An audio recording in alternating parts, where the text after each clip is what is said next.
धनेगाव येथील श्री महादेव विद्यालयाचे 12वी नीट व JEE परीक्षेत घवघवीत यश।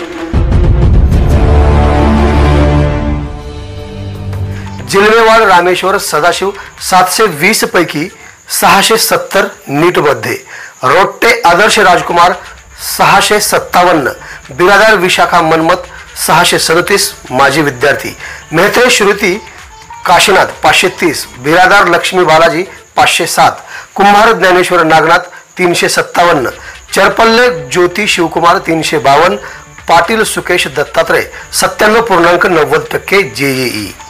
या यशस्वी विद्यार्थ्यांचे संस्थेचे कार्याध्यक्ष शिक्षण महर्षी DB लोहारे गुरुजी, संस्थेचे अध्यक्ष इंजिनियर अनिल मळे, सचिव प्राध्यापक डॉक्टर सुनीताताई चवळे, कोषाध्यक्ष डॉक्टर भालचंद्र पैके, प्राचार्य रामलिंग मुळे व सर्व मार्गदर्शक प्राध्यापक पालक व सर्व कर्मचारी यांनी अभिनंदन करून शुभेच्छा दिल्या। आवाज बहुजनांचा।